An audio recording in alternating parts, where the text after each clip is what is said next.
The insufferable election denier Peter Navarro is in more hot water as he faces new potential contempt sanctions, this time by a federal court. Let's discuss. I'm Dave Aronberg, state attorney for Palm Beach County, aka the Florida Lawman. If you like these videos, please like and subscribe. And if you saw my previous video on Peter Navarro, you saw how this guy, who is one of Trump's biggest sycophants, who was formerly an assistant on trade inside the White House, how he was the one who came up with a plan to overturn the election, something he called the Green Bay sweep, a nice football term that tried to be a euphemism for an attempted coup. Peter Navarro refused to cooperate with the January 6th committee, and he then faced contempt charges from the Department of Justice. And at a trial he lost, was sentenced to 4 months in prison, and he is just weeks away from having to report to prison. The Bureau of Prisons has not yet established a date when he has to turn himself in, but by all accounts, it should happen in the next couple of weeks. And he's hoping that the D.C. Circuit Court of Appeals will issue a stay, but that's not happening. That court, that's the same court that ruled against Trump for his on his issue of absolute immunity, that court is not going to forestall the inevitable. So Peter Navarro is heading to prison. But this story is new. In a new court opinion, a federal judge is now threatening to hold Peter Navarro in contempt for something else. In this matter, Peter Navarro has a bunch of documents that he took from his stint in the White House that he now says are personal, and he refuses to give them back under the Presidential Records Act. Does this sound familiar? Yeah, this is exactly the same type of thing that Trump was doing, and that's his leader, and so Navarro is taking his cue from Trump, and Trump is leading him straight to prison. But in addition to the 4-month prison term that he's facing for contempt of Congress, this contempt is different because this involves the matter of government records, and there has been an ongoing attempt to get Navarro to turn them back over to the government. So this starts in March of last year. In March of last year, a federal court ordered Navarro to meet and confer with the U.S. government and propose search terms and methodologies to identify the presidential records in Navarro's possession. The court further ordered the parties to file what's called a joint status report. Essentially, tell us what you came up with. And that had to be done by May of last year. That would propose a deadline by which Navarro would produce the remaining presidential records in his possession. But despite these court orders, Navarro refused to do the subsequent searches that he was supposed to do. So he violated the court order. And what did the federal court do? Well, they issued another order in May of 2023, directing the defendant again to search and identify all presidential records generated across any and all personal accounts on which he transacted official business, using search parameters that the government and he have already agreed to. Now, you're probably wondering, hey, why isn't he being sanctioned when he's clearly violating the original court order? Well, this is the frustrating thing about the federal courts, that it can take a while. And it's like, hey, I'm going to, wind up and I'm going to punch you. And they keep winding up and winding up and winding up. And, by the time they throw a punch, the other person has already left. So this is the problem. It's so frustrating. So this court ordered the defendant again to provide all presidential records to the government based on those search results no later than May 25th, 2023.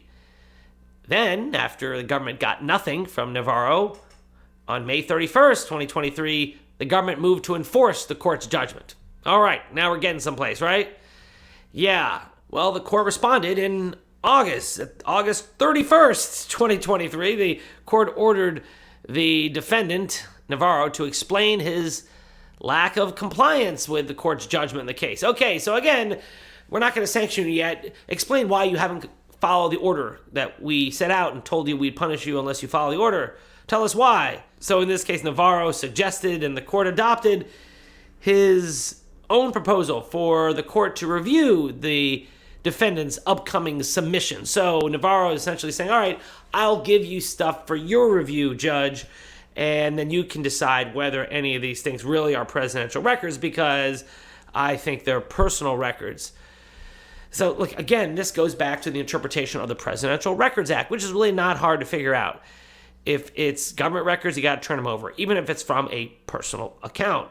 And if it's government property, you got to turn them over as well. I mean, you're no more entitled to keep your classified documents or your government records when you were an assistant to the president than you are to keep Air Force One after you leave, or your desk chairs. You can't just, strip out the furniture.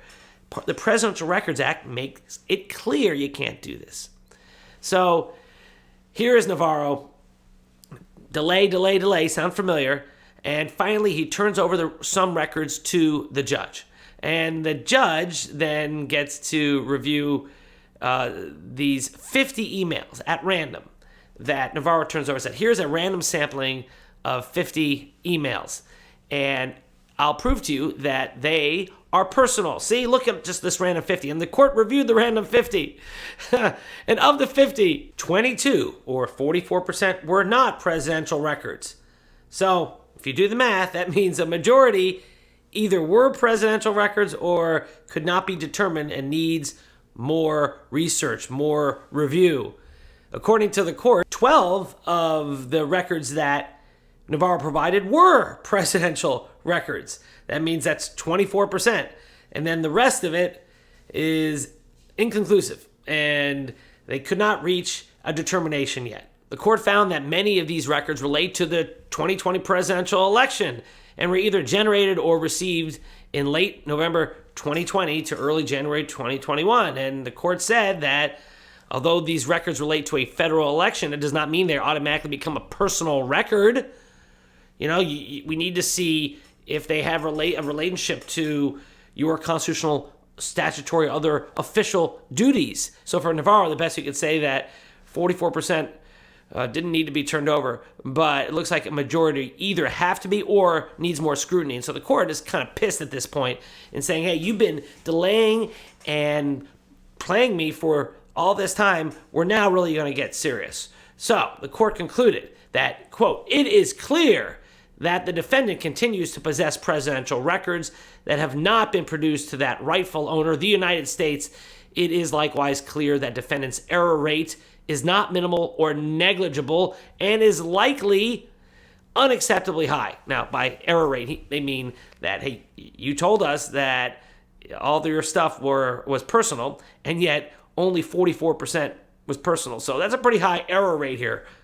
The court concluded that it shall refer this matter to a magistrate judge to ensure that defendant provides all presidential records to plaintiff, including but not limited to 12 records already identified by this court. Accordingly, the motion to enforce the court's earlier judgment is granted. And here's the best part. The court is ordering the defendant, Peter Navarro, here to show cause why he should not be held in contempt of the court's judgment on or before March 21st, 2024. That means that on top of his prison sentence in just a few weeks, where he's going to get 4 months, that Peter Navarro could possibly be staying in prison a little longer than he anticipated or be sanctioned another way. But the federal courts have the ability to pile on more prison time for him. So that's a possibility. At the very least, he can get a fine. But I think based on his clear intransigence, based on his clear bad faith, that he's due for more. So 2024 is the year of messing around and finding out. Again, that's a euphemism because I don't want to use R-rated language on this family broadcast. But 2024 is the year of accountability. And Peter Navarro, one of Trump's most insufferable sycophants, is feeling the pain because he is now going to have to produce records that he doesn't want to produce, which could show also that he was engaged in an illegal coup, and that could lead to future criminal charges. Plus, he could be sentenced to more incarceration here for contempt or fines or something else. And in a couple weeks, he'll be wearing an orange jumpsuit and some steel bracelets. So hope it was worth it, man. As Hunter S. Thompson said, you buy the ticket, you take the ride. So that's the latest with Peter Navarro. And since you have stayed to the end of this video, I'm going to reward you with a special treat. In my last Peter Navarro video, I played a clip of Navarro getting trolled by an amazing protester standing behind him. Here's another clip.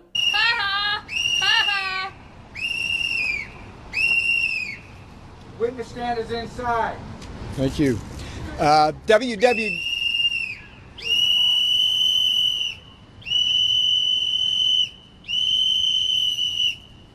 You gotta talk? This is what's wrong with America here. I'm Dave Aronberg, State Attorney for Palm Beach County, aka the Florida Lawman. If you like this video, please like it and subscribe, and I'll see you on the MeidasTouch Network next time. Love this video? Make sure you stay up to date on the latest breaking news and all things Meidas by signing up to the MeidasTouch newsletter at MeidasTouch.com/newsletter.